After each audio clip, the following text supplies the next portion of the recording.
Olá, estamos de volta, né, para dar continuidade a esse evento que está aqui em comemoração aos 60 anos da psicologia como profissão no Brasil. Tivemos agora há pouco uma abertura maravilhosa e tenho certeza que a gente ainda vai ter muitas outras falas importantes. Agora, nessa primeira palestra mesmo do evento, a gente vai trazer uma psicóloga, né, que vai trazer para a gente um tema que entrou na minha vida. Quem me acompanha aí nas redes sociais sabe que esse tema entrou na teoria e na prática na minha vida pessoal e, consequentemente, profissional, a partir de 2010, quando o meu filho estava completando 10 anos, exatamente no mês de outubro, quando eu me deparei com um artigo que me marcou bastante, e a partir daí eu resolvi estudar e colocar na minha vida. Veja, não faz muito tempo, né? Mas ela, né, a doutora Daniela, vai nos falar bem mais sobre isso. Ela tem uma prática incrível. Deixa eu colocar ela aqui para passar para vocês, apresentar um pouquinho melhor vocês para ela. Boa tarde. Boa tarde, Daniela. Seja bem-vinda. Muito obrigada por você ter aceito assim, doar o seu tempo, os seus conhecimentos para esse evento aqui, né? Nós tivemos mais de 200 inscritos, né? Ótimo. As pessoas vão ter o direito a assistir agora ao vivo. O bom de assistir ao vivo é que a gente pode fazer comentários, a gente pode perguntar. Mas elas também podem assistir depois na gravação, tá? Gente, deixa eu falar para vocês. Eu achei tão interessante, quando eu estava vendo como apresentar essa doutora, né, essa psicóloga Daniela, eu achei muito interessante. Você, né, tem graduação em psicologia e também em pedagogia. Né? E abandonei a oceanologia. Abandonou o quê, Dani? A oceanologia. Meu Deus. Gente, ela também é especialista em psicoterapias cognitivo-comportamental e ela tem mestrado em psicologia clínica, que eu achei muito interessante, doutorado em saúde coletiva, né? Mas não bastava, ela também tem uma formação em yoga, achei isso incrível também, e uma formação em terapia dos esquemas. Mas o que me chamou mesmo a atenção, que eu quero que você fale para a gente mais detalhes aí, são as suas certificações em mindfulness, inclusive para estresse, né? Tem uma, se eu não me engano, na Inglaterra, e alguma coisa que eu achei muito interessante, que eu queria, inclusive, que você nos explicasse mais, na Califórnia. Né? Então, comece, então, me contando aí esses detalhes da sua formação, que eu já estou curiosa, querendo assistir aqui nos bastidores da sua fala. Uma boa tarde a todos. Agradeço o convite. Para mim sempre é um prazer falar de mindfulness, especialmente para colegas, né? Porque eu estou aqui numa postura de acadêmica. Existem várias maneiras de apresentar o mindfulness, né?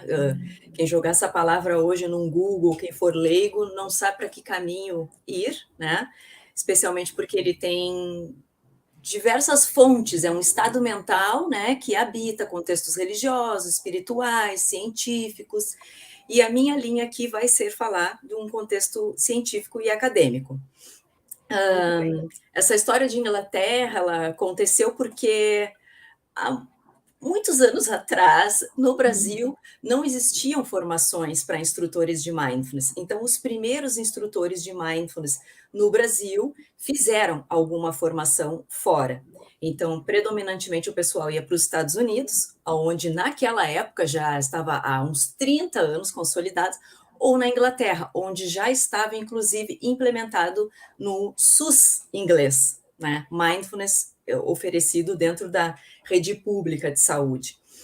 Então, foi por isso, né? Eu comecei fazendo minha formação na Inglaterra, por alguns anos eu ia, né? Quando o euro não estava essa exorbitância, fui 3 vezes para concluir essa formação, depois fiz a minha supervisão daqui.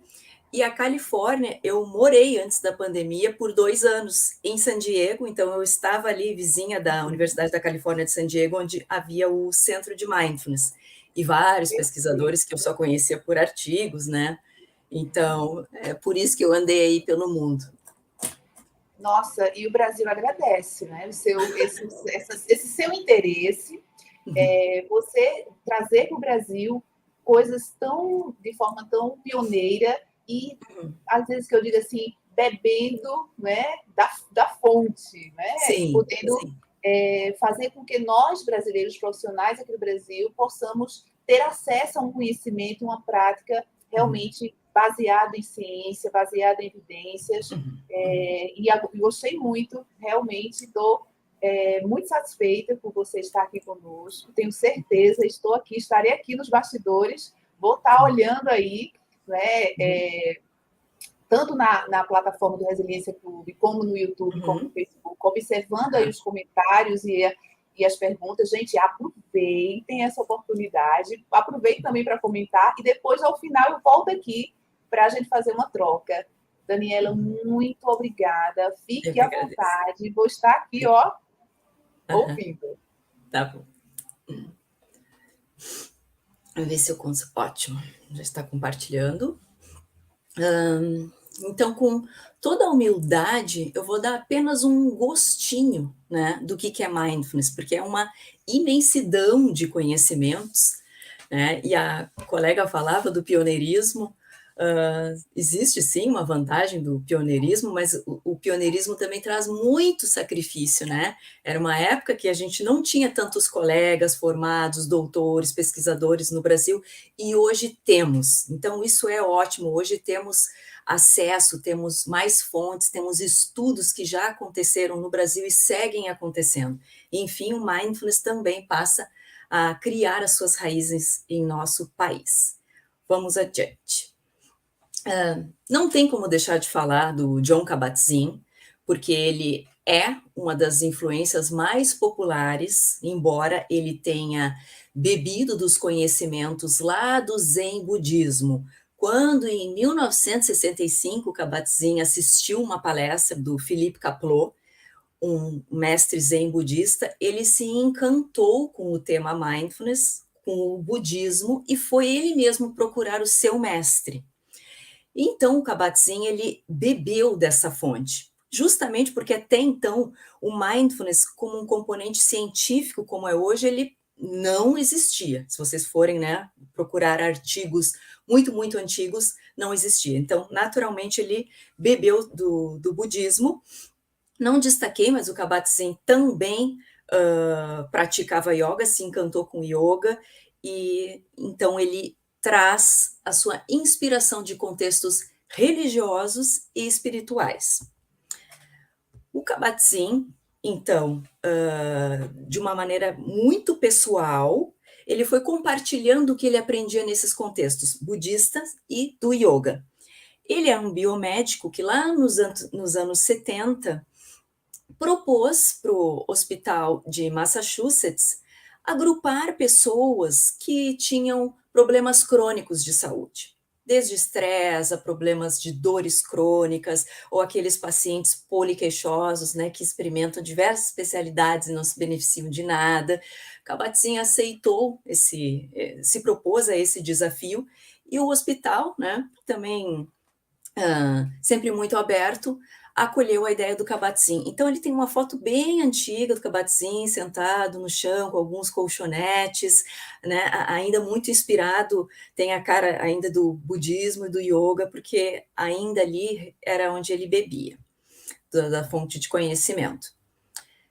Então, o Kabat-Zinn, ele difundiu, né, o conceito mais popular de mindfulness, que é a consciência que surge ao prestar atenção com propósito no momento presente, sem julgamento. Reparem, né, que é um conceito bem complexo. Esse slide está meio estranho, não sei por que ficou assim. Reparem que tem um ideograma bem ali no cantinho, que significa mente e coração abertos ao momento presente. Então, no conceito de mindfulness, também implica uma determinada atitude a tudo aquilo que supostamente eu tenho consciência ou estou atenta.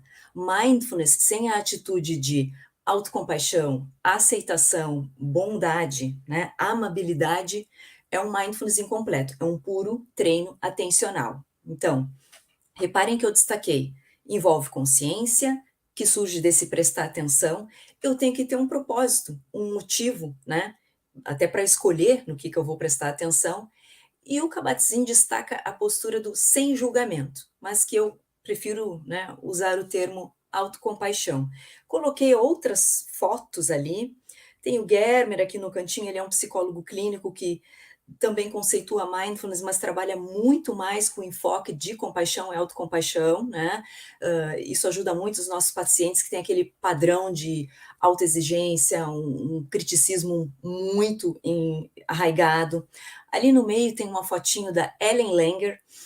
Ela é uma pesquisadora de Harvard que pegou uma linha que não cruza com a do Kabat-Zinn, que ela é responsável por um mindfulness sem meditação, sem essas práticas todas que vamos chamar de meditação, que é quando a gente para, recolhe a atenção para dentro de nós com essa atitude de amabilidade e de não julgamento.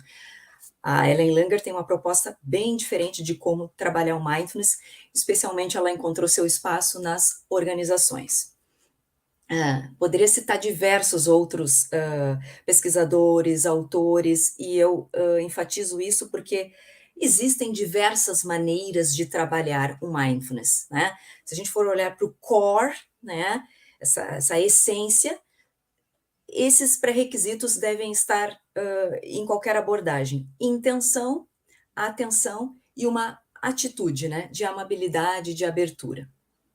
Então, Kabat-Zinn, em 1982, enfim, publica seu primeiro artigo científico e, a partir daí, realmente o tema começou a explodir e segue explodindo, né, em números de pesquisas, em estudos de alta qualidade. Temos centenas de estudos de ensaios clínicos randomizados, hoje já temos centenas também de revisões sistemáticas, o que dá muito mais segurança para a gente saber, né, ajuda é melhor do pacientes. Então, para que isso, né?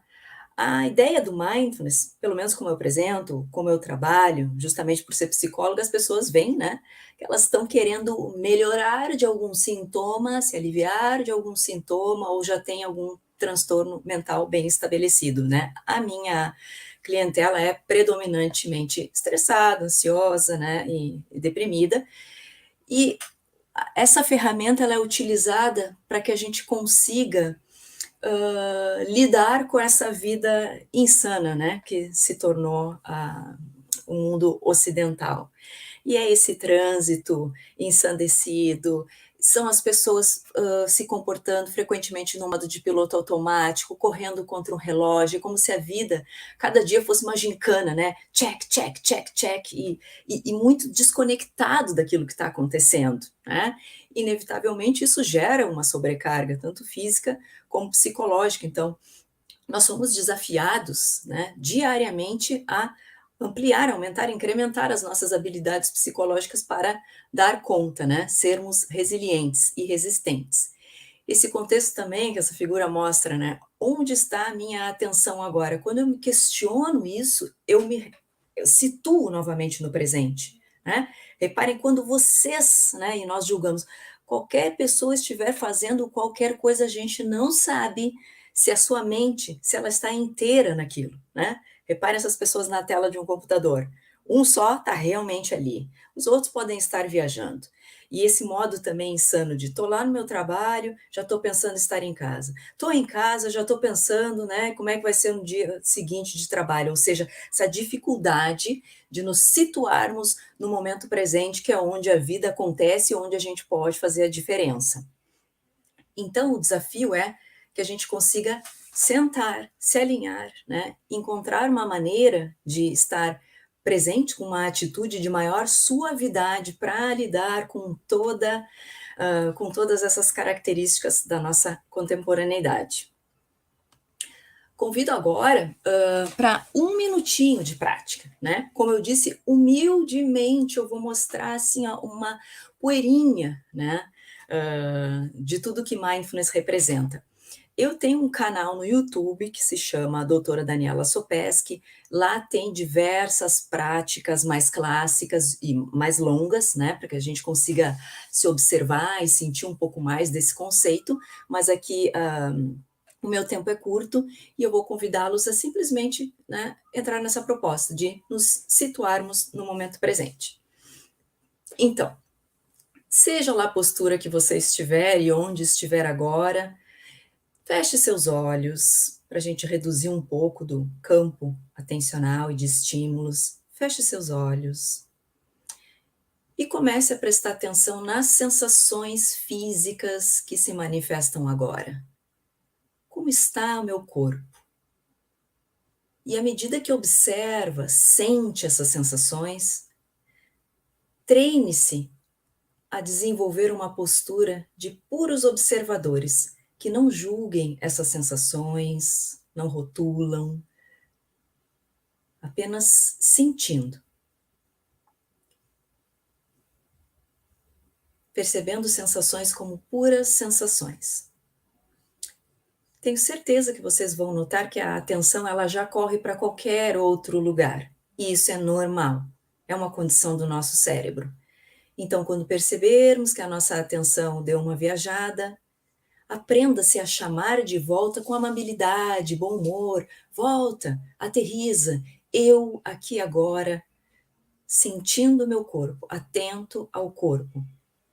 A superfície que o ampara, os pontos de contato do pé, dos glúteos, da nossa coluna, se posicionando nesse ambiente.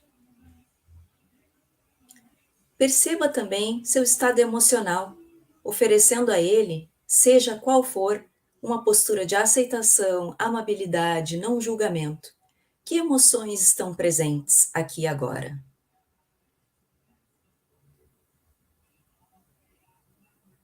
Repare, se você for sensível, se é possível perceber que a intensidade de algumas emoções geram alguma sensação física. Se isso não estiver acontecendo agora, tudo bem.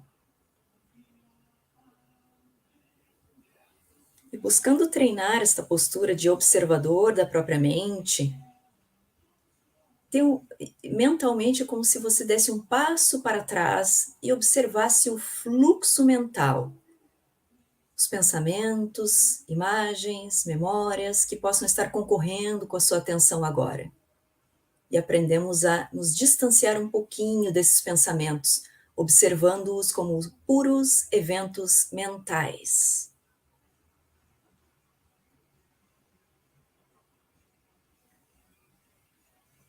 Novamente recolho totalmente a minha atenção para o corpo, oferecendo essa atitude amigável de observar com compaixão o que está acontecendo conosco.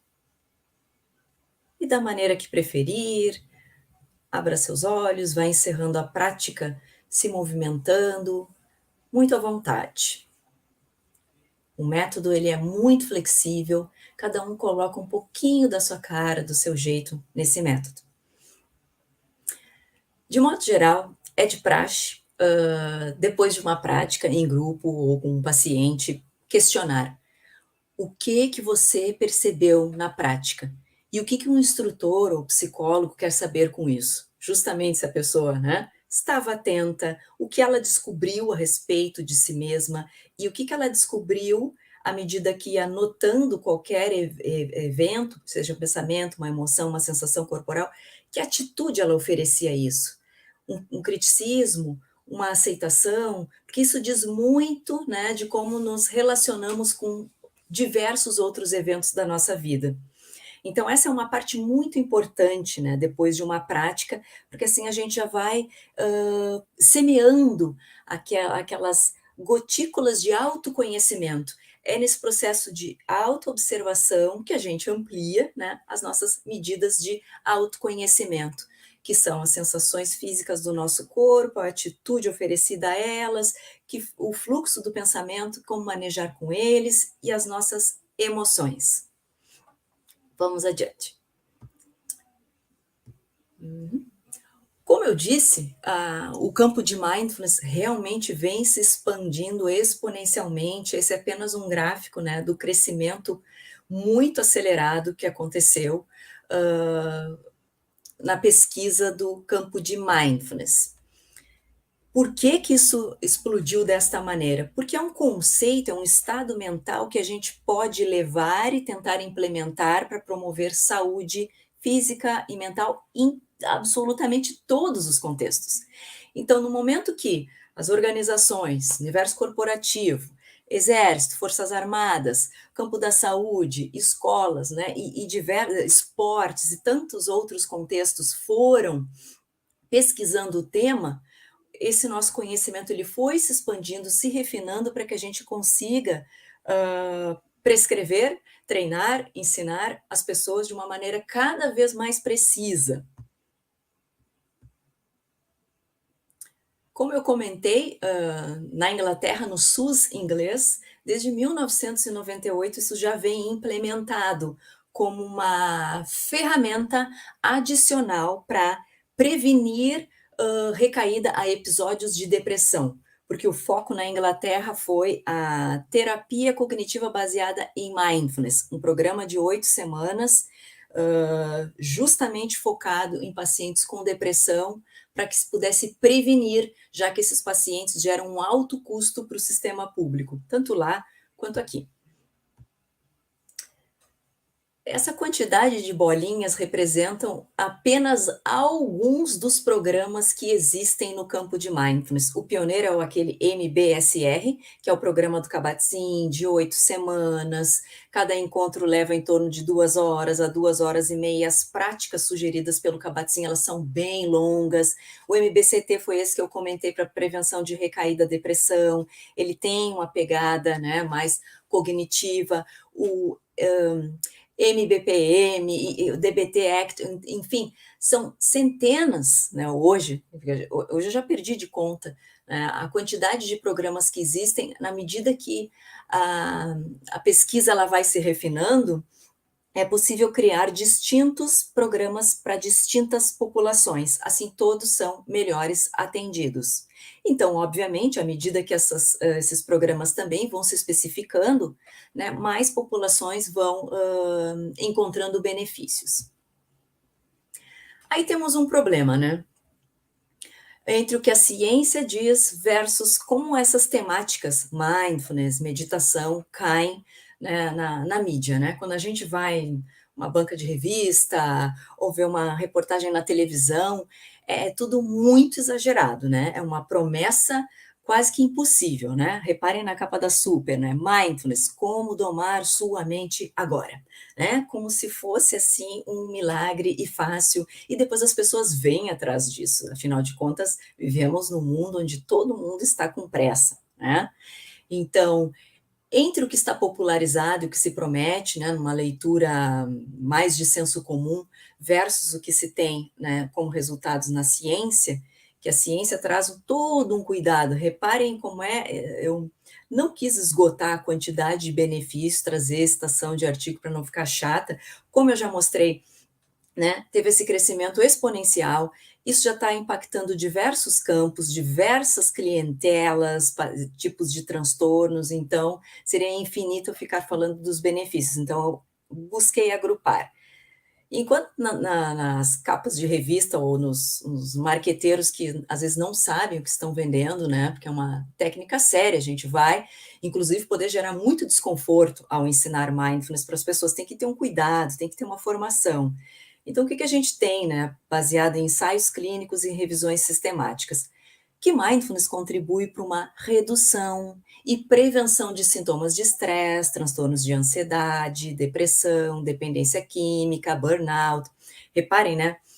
Tem todo um cuidado, reduz, melhora, previne, né? É muito diferente de prometer cura, promove mudanças anatômicas e funcionais no cérebro, aumentando o bem-estar psicológico, melhora da qualidade de vida de pacientes com dor crônica, câncer e outras doenças crônicas, como fibromialgia, né?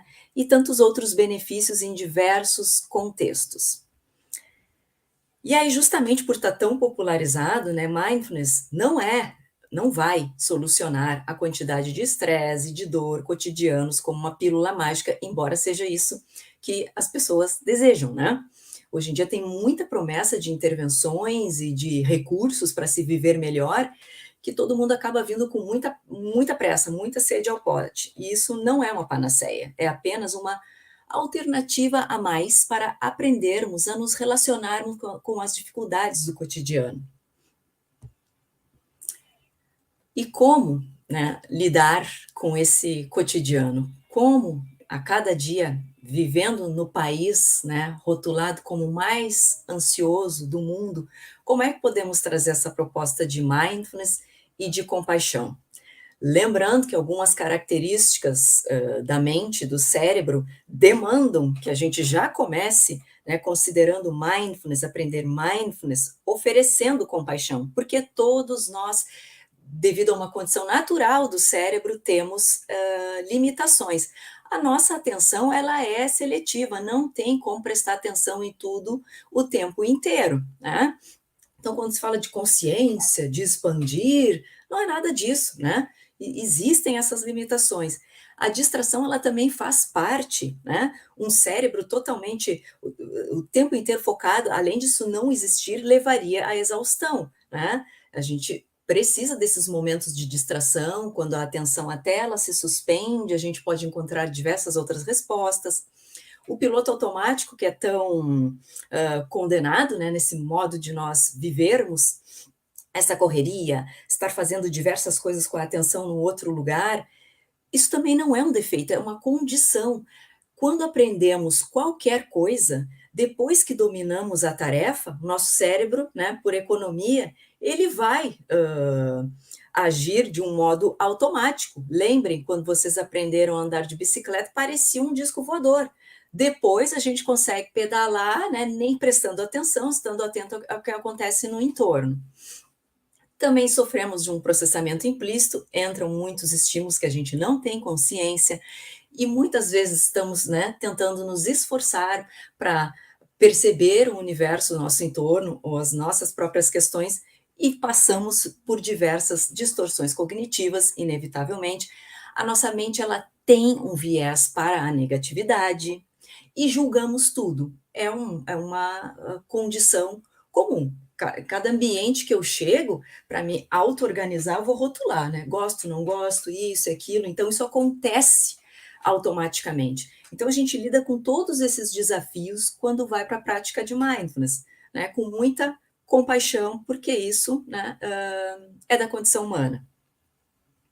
Então, aqui nesse slide, né, eu escrevi como mecanismo básico de mindfulness. Como é que isso pode nos ajudar? O que acontece, né, no nosso modo de lidar com a vida, com o cotidiano, que temos tanto mal-estar psicológico? Imagine aquele bonequinho, somos a nossa mente, né? Opa! Não estou conseguindo colocar esse slide para rodar como eu gostaria.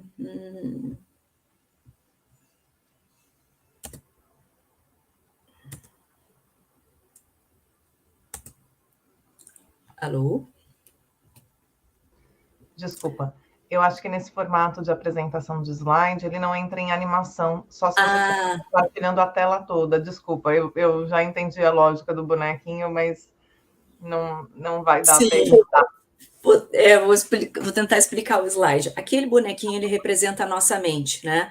Ali onde tem aquela faixa, deveria aparecer futuro e passado. Então, a nossa mente, durante o dia, ela fica, né? Eu estou aqui agora falando com vocês, mas ela vai lá no passado, ela vai lá no futuro, a gente passa novamente no presente, então ela fica, né? Visitando diversos tempos enquanto a vida acontece aqui e agora, né? No momento presente. O problema é que quando nos engajamos com questões passadas, né, e especialmente dolorosas, estamos nos expondo a um risco de provocar sintomas mais depressivos. E quando estamos antecipando, nos preocupando, catastrofizando muito do que pode vir no futuro, tensionamos sintomas de ansiedade. Então, a proposta de mindfulness é, opa, quando notou que está viajando, e especialmente isso não era a nossa intenção, volta, opa, venha aqui agora estudar, comer, prestar atenção numa reunião, vamos lá, a vida acontece agora.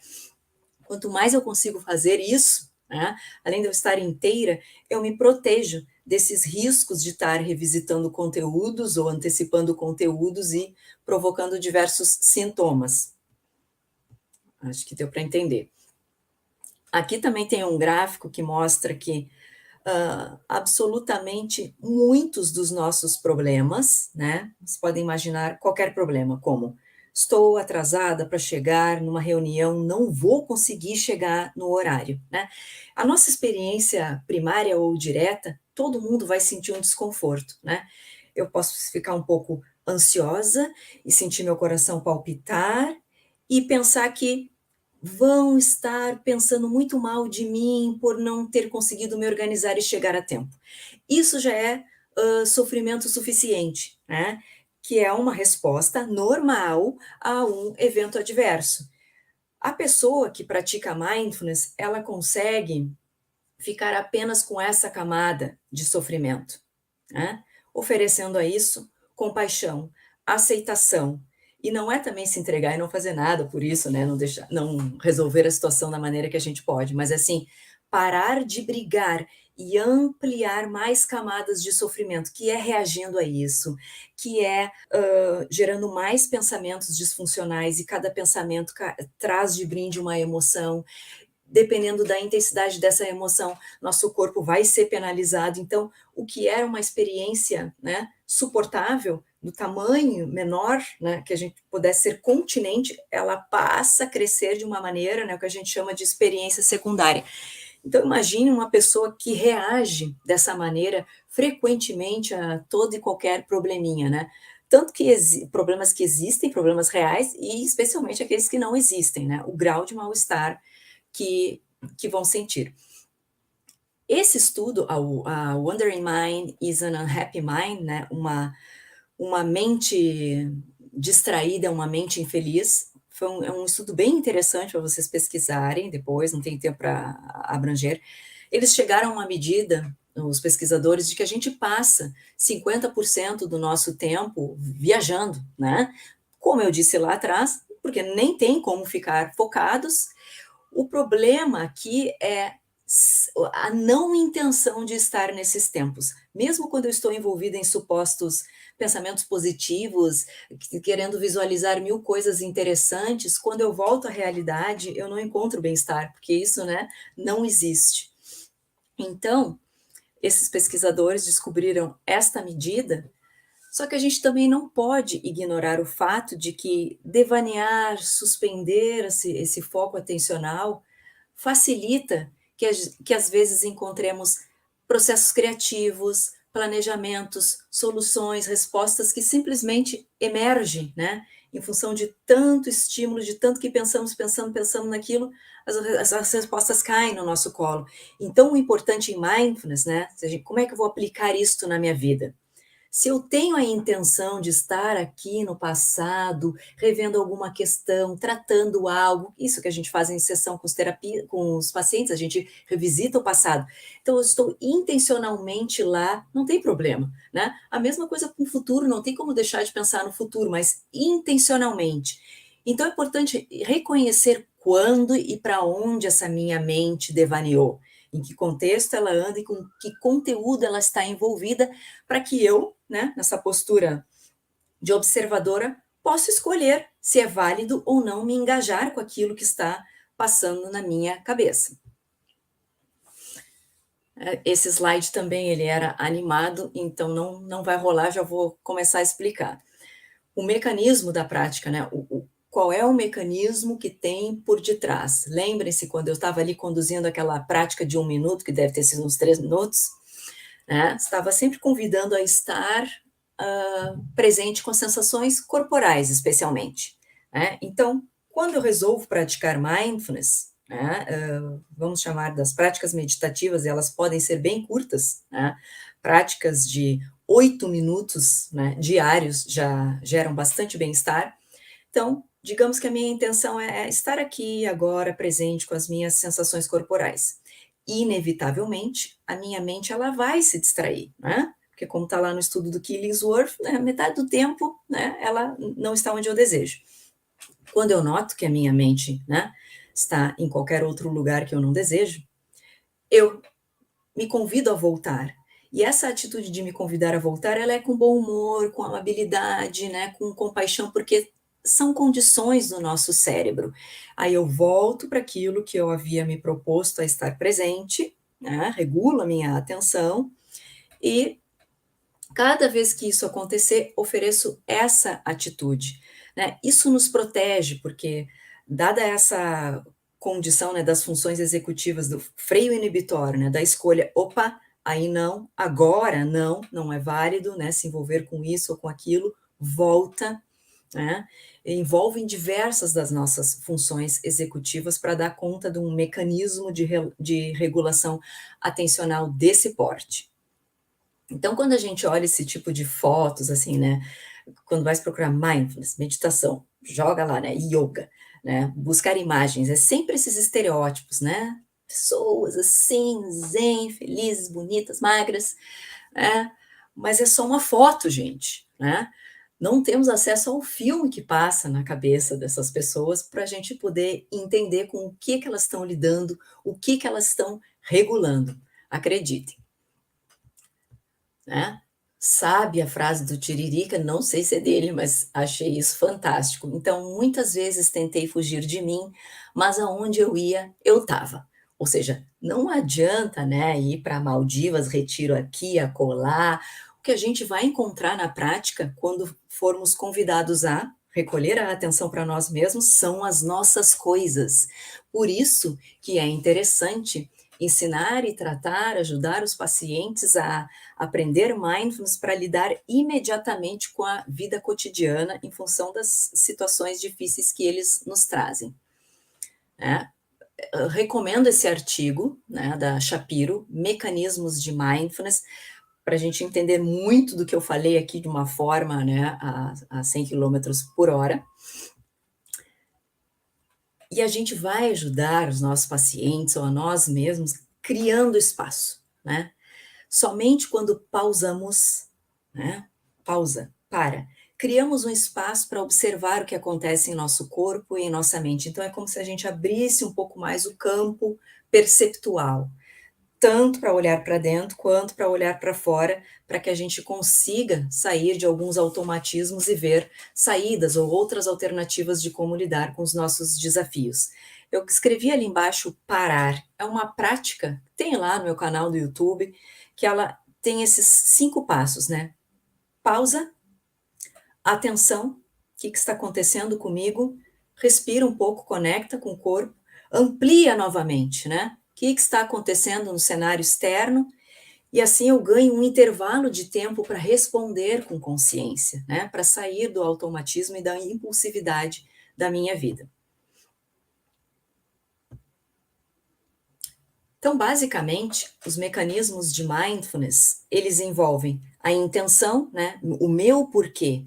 Cada pessoa vai praticar mindfulness buscando, obviamente, um benefício. A atenção, que é todo esse mecanismo de regulação da atenção, e uma atitude, que eu gosto de sintetizar como autocompaixão. Então, essa postura do desenvolvimento dessa postura de observadores nos garante uma mudança de perspectiva, né? No momento que eu entendo que eu não sou os meus pensamentos, que eu não preciso responder aos meus pensamentos, obedecer aos meus pensamentos, eu estou treinando a desfusão cognitiva. Opa, isso é só um pensamento. Ai, de novo esse pensamento. Meu Deus, há 30 anos esse pensamento. Eu consigo conviver com isso, que é diferente do que a gente faz em terapia cognitiva, que às vezes é checar as evidências, cuidar, buscar uma reestruturação cognitiva, né? Mindfulness não é terapia, é uma ferramenta a mais, é uma oferta de uma outra alternativa de como lidar, inclusive com os pensamentos.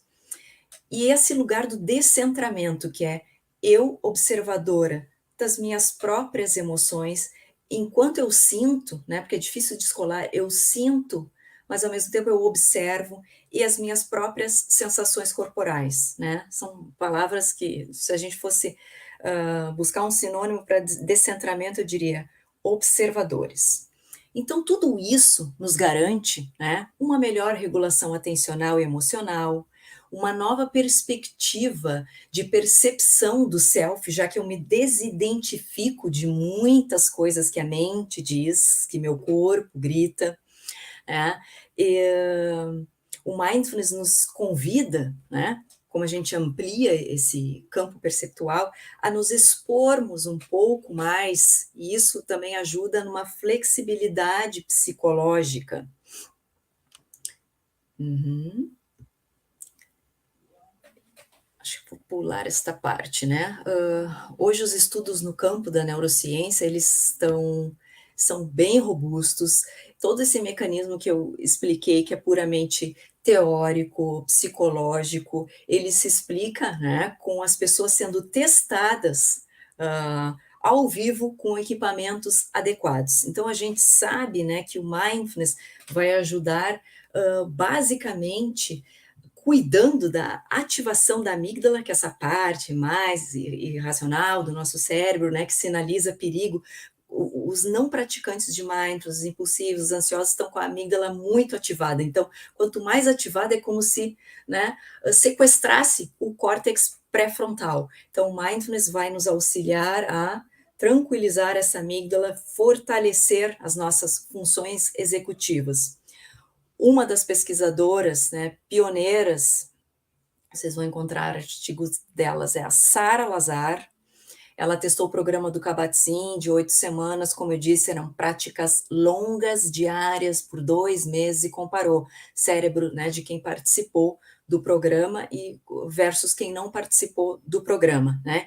Então, a gente já evidencia um efeito no hipocampo, aumento de massa cinzenta nas regiões do hipocampo, redução de massa cinzenta, inativação da amígdala, mais na região do córtex pré-frontal, né? Porque lembrando, o que acontece num programa de 8 semanas? A gente fica sempre repetindo as mesmas práticas? Não.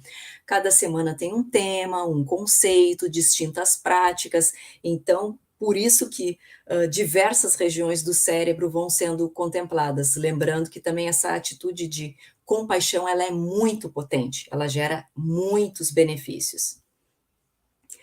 Aqui tem um artigo muito interessante, assim, ele é básico, né? How does mindfulness meditation work? Tudo que eu expliquei, né? Essa condição de regulação da atenção, o que é isso? Onde no cérebro a gente consegue evidenciar com os estudos neurocientíficos a expansão da consciência corporal, que regiões são ativadas, uma melhor regulação das emoções, melhor manejo e essa questão da perspectiva do self. Recomendo, se eu fosse escolher um artigo só, seria esse, para sugerir como leitura. Meu tempo está extrapolando. Meditação, mindfulness e relaxamento são a mesma coisa? Não, né? Tá tudo muito misturado. Hoje, até quando a gente vai sugerir práticas, as pessoas vão para um aplicativo, o leigo não sabe por onde começar, ele talvez acabe fazendo prática de relaxamento. E não é mindfulness, né? Quando a gente propõe uma prática de relaxamento, a gente está querendo acalmar, gerar mansidão, ativar o sistema nervoso parasimpático. E mindfulness não. Mindfulness é pura observação e aprender a se relacionar com aquilo que observa, tá? E meditação também é um outro conceito muito mais ancorado em contextos religiosos, espirituais. Existem centenas de tipos de meditação. Quando alguém fala que medita, a gente tem que perguntar: que meditação? Para quê? Que contexto? Né? Porque não está dizendo absolutamente nada, só comentando que medita. E muitas vezes, no contexto espiritual, a meditação é apenas uma etapa de um longo desenvolvimento dentro dessas linhas religiosas ou espirituais. A minha tese de doutorado foi com profissionais da saúde, da atenção primária. Então, eu trabalhava com grupos de mindfulness versus grupos de relaxamento, versus um grupo que não recebeu intervenção nenhuma. Eu apenas selecionei esse artigo para mostrar que o trabalho é sério, né, está validado, mas eu me prestei a escrever a tese inteira, como se fosse um relato completo do que aconteceu. Acho válido para quem está interessado nesse tema, né, dá para aprofundar muito mais, e dificilmente hoje em dia vocês encontram teses, né, acadêmicos que escrevem uma tese inteira, né, porque a gente é convidado a escrever artigos diretamente, às vezes já em inglês, e aí resulta que muitos brasileiros que não entendem inglês, né, qualquer pessoa, até uma população geral, poderia ler o material e não vai conseguir. Então, como eu sou contra isso, escrevi a tese. Aproveitando para fazer algumas propagandas, este é meu livro que eu escrevi com o Tiago e com a Vivian, colegas. está aqui com todo o prazer. Ele é um livro que propõe, né, para que, de forma autodidática, a pessoa vá lendo esses capítulos, que são a descrição de um programa de 8 semanas, e tem acesso às práticas, né? Comprando o livro, vai ter acesso às práticas que são propostas a cada semana. Faço uma propagandinha também do meu curso online para redução de estresse, também de 8 semanas. Podemos dar até um valor promocional para as pessoas que estiverem participando do evento, né? Quem quiser me contatar, acredito que vão gostar muito, os psicólogos buscam para usar, incrementar o seu trabalho na clínica. Além disso, também trabalho como psicóloga clínica, apenas com terapia individual de adultos, especialmente focada em terapia cognitivo-comportamental e com alguns elementos de mindfulness. E quero agradecer a todos a sua atenção. Desculpem falar assim com toda essa rapidez, é uma enxurrada de informações, mas agora estou aí aberta para algumas perguntas, se eu tiver tempo ainda. Obrigada. Todo o tempo do mundo. Obrigada, doutora Daniela. Foi um prazer te escutar. Eu acho que você trouxe um aspecto muito interessante durante a tua fala, que é essa confusão dos termos em relação a mindfulness, meditação, relaxamento, e como as pessoas acabam, né, quando não tem uma orientação mais técnica, acabam utilizando, não de forma equivocada, porque mal não faz, né, mas usando, às vezes, sem atingir os objetivos esperados. Eu tenho uma questão, quer dizer, tem duas aqui das pessoas que estão assistindo, eu já vou te passar, mas eu tenho uma questão que é mais prática, né? Assim, pensando desde a proposta do Kabat-Zinn, da utilização dessas práticas não ocidentais, né? Dentro da psicologia clínica, essa transposição, como é que você percebe, no contexto clínico individual, já que a gente está falando, né, dos 60 anos de psicologia no país, enquanto profissão, como é que você percebe o engajamento dos pacientes na clínica em relação às práticas de mindfulness? Eu pergunto porque, na minha experiência clínica e de alguns colegas que a gente troca e conversa, eu percebo que há uma dificuldade em dois aspectos, tanto na compreensão da atividade em si, não que ela seja difícil, mas da pessoa olhar aquilo e falar, vai me ajudar muito para quê? Quanto do engajamento para a sistematização disso, né? Para ter uma frequência razoável para que isso gere algum benefício, seja de redução de ansiedade, seja de atenção mais no presente momento e redução dos sintomas ansiosos. Como é que você tem visto o engajamento do mindfulness na clínica individual e como, enfim, aumentar esse engajamento de alguma forma? Pode ser que eu tenha um viés, né? Justamente porque a minha clientela, pacientes ou alunos já vão buscar chegando com essa abertura ao conceito, a abertura à prática, e hoje em dia todo mundo dá uma xereteada antes, tanto na vida do profissional quanto nessas práticas. Então, são pacientes que já chegam minimamente aquecidos, né? Mas, assim, para colegas que gostam do mindfulness, acreditam que é uma alternativa que poderia agregar algum benefício aos pacientes, a gente precisaria, num primeiro momento, né, lembrando das etapas motivacionais, quebrar essa fase da pré-contemplação, ir para a contemplação, onde ele vai conseguir, né, ver, medir vantagens, aí talvez já direcionar para que, pelo menos, essa pesquisa aconteça, né, com materiais, com materiais ou de leitura ou de vídeos, bastante sérios que possam estimular essa abertura. Essa é uma questão. Depois, o engajamento nas práticas acontece, no início ele é alto, porque a pessoa está muito aberta, ela quer conhecer, né? Então ela chega muito aquecida, sustenta essa prática, especialmente quando estamos em grupo, num programa de 8 semanas, e com o tempo isso vai morrendo. Então, tem alguns elementos que ajudam na manutenção da prática, que é seguir vinculado de alguma maneira a pessoas, a grupos, né, a algo que siga alimentando esta plantinha, especialmente, né? Senão, realmente, a prática morre. Isso eu também observei na tese, porque eu acompanhei, né, a amostra de todos os grupos. Então, mas, ao mesmo tempo, se o paciente sentiu que melhorou, se as suas queixas melhoraram com o uso dessa prática, e ele e essa prática ela vai se enfraquecendo, e ele segue bem, ok, porque não é que nem religião, tenho que rezar todo dia, tenho que praticar todo dia. Não, mas assim, poder trazer especialmente a postura para o dia a dia, né? Eventualmente se convidar, vou tomar agora um gole da água consciente, né?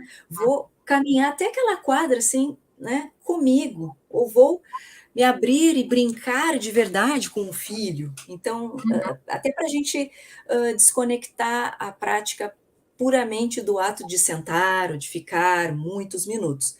Obviamente, essa prática do sentar e se observar por muitos minutos são os que garantem aqueles estudos do campo da neurociência. A gente não tem como colocar um equipamento, né, e a pessoa caminha na rua, ela toma seu banho, ela come, para a gente ver se o mesmo mecanismo ele está aplicado. Mas, assim, de modo geral, né, respeitar a demanda do paciente. Se ele bebeu daquela fonte, viu benefícios e não quer sustentar a prática, ok, a prática meditativa. Mas, assim, eventualmente, se puder, né, já que a gente também fala de prevenção a recaídas, né, então isso é importante. Às vezes as pessoas precisam recair para dar valor. Exato. Eu sinto, por exemplo, que as práticas mais ativas de mindfulness, aquelas em contexto com ambiente e objeto, então, sentir a caneta, olhar a caneta, tomar o gole d'água, a primeira garfada da refeição, escovar os dentes, que, em geral, inclusive, são práticas que eu acabo indicando para iniciantes, para experimentar e explorar essa sensação, né, da percepção dos sentidos, elas são mais toleráveis e simples para quem não tem um treinamento de mindfulness do que as práticas contemplativas de si mesmo, né? Então, assim, observar a si mesmo.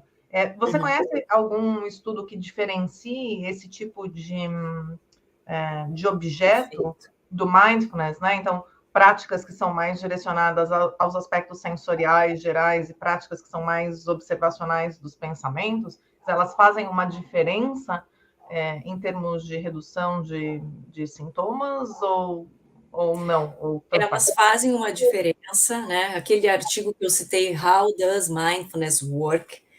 Os programas, de modo geral, eles têm distintas práticas, eles te levam a perceber absolutamente tudo isso que tu está me contando.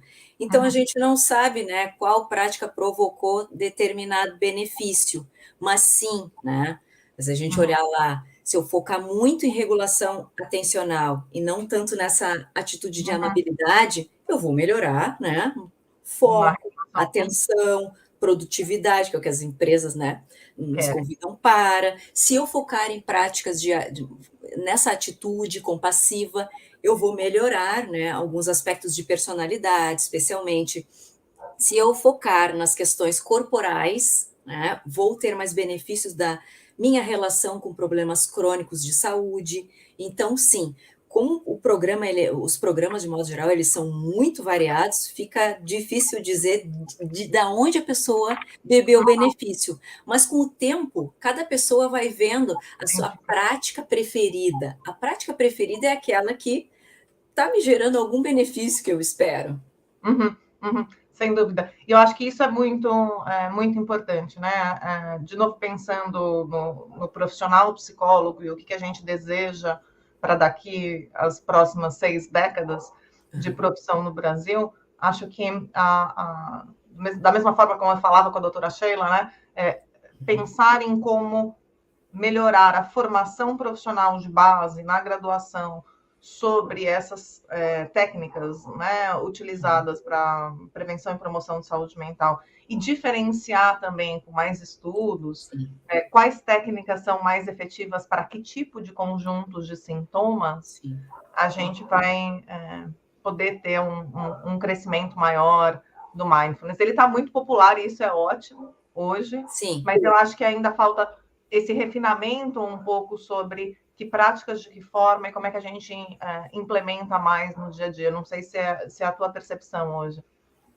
Eu concordo. A popularização, ela tem essa vantagem de gerar mais acesso, né? Essa informação vai chegar, absolutamente muitas pessoas vão, né, se tiverem curiosidade, ir atrás desse conceito.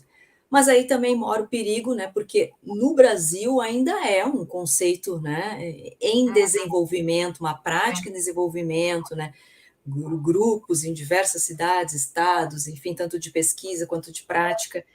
E aí que pode morrer o perigo, pode estar o perigo, porque também acabou virando uma mercadoria, né?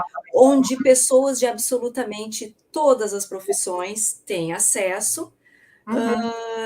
Eu não sou contra isso, mas dependendo da clientela, não é adequado, porque tem efeitos adversos trabalhar com essa técnica, né? Então, é isso que tu está dizendo, né? Que preparo para que clientela, né? Tem que saber o que está fazendo. Porque aparentemente é muito fácil, a pessoa ali, né? É um tema muito encantador, né? Passa uma tarde olhando os vídeos do YouTube, é muito impactado e já acha que pode sair ensinando, né? E na hora que vai ensinar que a gente vê, nossa, mas cadê aquela maravilha toda que parecia ser, né? Os desafios se apresentam. Que bacana. Que bom que a gente pôde ter a sua presença aqui para discutir essa temática e contribuir para a reflexão de o que a gente espera da psicologia para as próximas décadas, o que foi a psicologia, né, desde que se instituiu como profissão, e quais são as inovações que ainda com cautela a gente tem que pensar em introduzir na nossa prática profissional. Eu vou chamar a Benéria aqui também para agradecer, mas te agradeço novamente pela disponibilidade e generosidade de hoje. Obrigada. Eu que agradeço. Contem comigo. Não estou te ouvindo. Então, eu penso que a palavra que fica aqui para a gente é cautela, né? Eu realmente, de forma... Você falou a palavra humilde várias vezes. Eu duplique, para mim, de forma muito humilde, eu diria que o primeiro passo é a gente realmente estudar com pessoas que realmente são sérias, né? Tem esse conceito todo e essa experiência, e tudo baseado, como você disse, na prática mais científica, estudar bastante e começar aí, né, praticando na gente mesmo, né? Foi assim que eu fiz, praticando em mim mesmo, passando isso para o meu filho, para as pessoas, sentindo um pouco isso em mim mesmo, né? E aí, respeitando aí os nossos conhecimentos iniciais e colocando aí gotículas disso no dia a dia, né? Eu sempre digo às pessoas, se eu escovo os dentes hoje, aí só escovo daqui a uma semana, aí a semana que vem escovo todos os dias, aí daqui a mais 15 dias eu escovo um dia, não escovo o outro. Claro que qualquer coisa sempre vai ser melhor do que nada, mas a gente não vai ter o mesmo benefício orientado pelo dentista. Assim como a ida à academia, quando a gente quer fazer um enrijecimento muscular, uma hipertrofia, enfim, né? Se a gente vai um dia, não vai outro, então eu penso para a gente criar a famosa neoplasticidade, né? Vamos dizer assim, a plasticidade cerebral, a gente precisa ter uma consistência. Então, o profissional que quer trabalhar com isso, eu acho que é, com certeza, uma prática rica e que ajuda muito. Primeiro, tem que estar bastante embasado teoricamente. Segundo, tem que praticar. Né? Eu acho que isso é básico para mim, porque isso passa mais consistência. E, segundo, tem que ser um grande motivador. A gente precisa motivar as pessoas. Não é fácil mudar hábitos nem implementar hábitos. Então, a gente tem que pensar em tudo isso. Eu penso que realmente contribuiu para a gente refletir sobre isso, a gente ter mais uma fonte de saber no Brasil, para que quem se interessar por isso possa buscar, né? E você falou uma coisa muito interessante, que após um curso, a pessoa tem aquela motivação inicial que, com o passar do tempo, vai se diluindo. Isso eu acho que serve para tudo na vida, isso é um fenômeno natural. Então, assim, o Resiliência Clube, ele também é um espaço para exatamente dar esses incentivos semanais, né? Não diria tanto diário, mas semanais, para que a gente possa manter a motivação coletiva, né? E, ao mesmo tempo, individual de cada um. Eu gostei muito da sua fala, quero mais uma vez agradecer, né? Também agradecer a Larissa, que fez aí o fechamento, e acredito que podemos encerrar esse link para iniciar o outro com a próxima fala, né? E você pode fazer aí as suas considerações finais. Achei interessante, né? Tem um ponto que eu esqueci de dizer. Na formação profissional do instrutor de Mindfulness, o primeiro módulo, né, a primeira porta é a prática pessoal, né? No Brasil, eu já não estou vendo mais a exigência que acontece quando se faz a formação fora, né? Inclusive, existem guidelines, né, as recomendações das boas práticas. Quando eu fazia minha formação, eu tinha que praticar todos os dias e fazer o diário dessas práticas semanalmente, mandar, né? Isso eu já não tenho visto mais, e é uma pena, porque, como tu mesma disse, né, precisa começar por nós mesmos, né? Isso vai estar mais consolidado. Eu estou falando da minha experiência pessoal. Exato. Senão fica uma coisa, né? É aquela... Farias aula de natação com quem sabe tudo de natação teoricamente? Não, né? Então, a gente tem que aprender a selecionar os nossos instrutores quando for buscar esse tipo de trabalho. Isso mesmo. Gostei. Eu queria só fazer Muito obrigada. Porque só para agradecer novamente a Daniela e nos despedir, porque eu achei muito importante a ideia de que acho que alguns psicólogos têm mais recentemente utilizado esse tipo de estratégia, né? Às vezes, quando você tem o paciente clínico que você atende individualmente, indicar esse paciente para grupos específicos de habilidades ou treinos ou técnicas.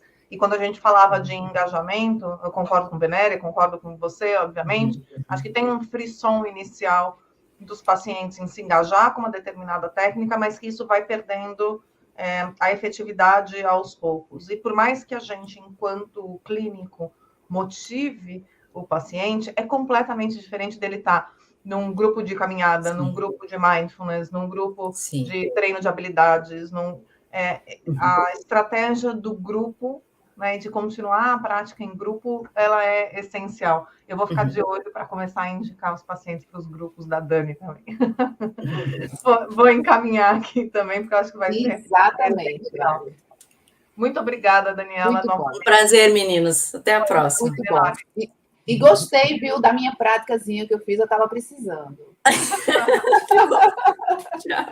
Não perco uma oportunidade, todas que aparecem, me engajo nela. Muito obrigada. Tchau, tchau. Tchau, tchau.